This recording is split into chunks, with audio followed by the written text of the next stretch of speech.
to spend this money. That was my poor dad. Well, if I make more money, I'll get a pay raise next year. The government, you know, be a GS 19.5. But they kept breaking the bank. Now, it has nothing to do with the dollar amount. It has to do with the habit, the way of thinking, that this is more important to me than eating. It's more important than my kids' clothes. More important than everything else is this. This is first. So start with $1. Everybody can do that. All it is 0 to go to 10. Now, at this point, people say, well, that's not that tough. Try $10 a day. Then you see some heartbeats. At that point, you're now at the boundary of what's possible for you. It's only a 0 added on to it. And you want to spend it. Now, if this becomes easy at $10, then just up it to, and you'll find your heart rate going up. So when people say, well, this is a simple exercise, I'm beyond it, then try going to, it is not the dollar amount. I mean, it's not the things, it's the habit. And you know you're a stud.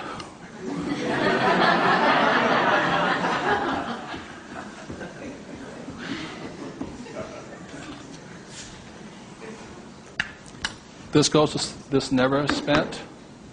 This is what your mad money is. You buy your properties and stocks and bonds, mutual funds with. You can afford to lose this if necessary, but you never lose this one. And you tithe your church or charity of your choice. Now, I give to the charity that I would like to support, but I don't have the time to support. So you put your money where your body would be. Does that make sense to you guys here? My rich dad gave it to his church. My poor dad gave nothing. He says, when I have the money, then I'll give it. That's why he was poor. The next point here is that my rich dad always believed in job security. My poor dad, job security. And my rich dad believed in financial security. So the way you get financial security is, again, via these three things. This is the basis of it. Savings, investing, tithing. So the way you get financial security is start with this, and then I start investing with this. Does that make sense? My investing account, this is when I have my fun. I play with that money. So the deal here is this, whether you're buying a business, real estate, or paper, the ratio is this. You can ask my wife the question. For every, somebody says, well, you know, I don't have any money. How do I get some money? I said, start with that, the 3 piggy banks. Well, how do you find a nothing down deal? The reason they want a nothing down deal is because they got nothing to put down, right? And that's the most risky thing you should do. You can only take a nothing down deal when you have a lot of money to put down, because it's too risky.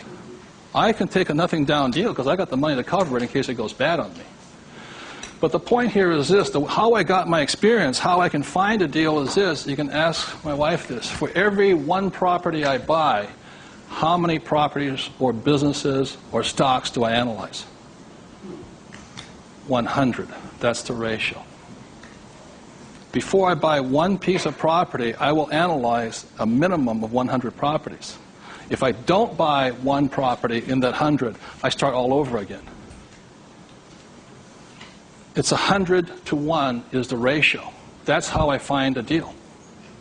Not only that, is when I had no money, what was I doing? Still analyzing a deal. It's 100 to 1 before you can find one deal. And people come, oh, you know, I went with a ride with a realtor and we found one property and we bought it. I said, how many did you look at? Just that one. That's an idiot, not an investor. They have no clue. The way you want to find out the market trends, the ups and downs, the ins and outs, is you got to analyze 100 deals. Out of that 100 deals, you put in offers on 10. Because 90 are bad. But in the practice of analyzing the deal, you get smarter. I learn more. I learn something from each deal I look at. Of the 10 I invest in, or I put offers in, I might get 3 accepted. Now, this comes from my friend Dolph DeRoos, who's a real estate genius. He says, if this number is like 6, what does that mean? You're offering too much money. That means you're not being tight enough. You've got to screw it down a little bit more. It gets down to nobody accepting, you're too tight. So you want to keep it in this ratio. Of that, you'll buy one property. When people say, how did I get my education? I got my education evaluating deals. I estimate to this day right now, I've looked at over 50,000 deals. That's how I got smart. Instead of going to work, I look at deals. If I'm buying a business, the ratio is the same. 100, 10, 3, 1. If I'm buying a stock in a company, I've got 100 companies, same ratio. Everybody can do that. Does it cost them any money? No, not at all. It's free. When I go on vacation with my wife, Kim, she knows where I'm going to wind up. It's a real estate office or a brokerage office because it's a habit. So this is what gave me financial security, and what my poor dad focused on was what? Job security. He had no assets when he lost his job. Okay? 30 seconds, please discuss that ratio. 50,000 properties I've looked at now.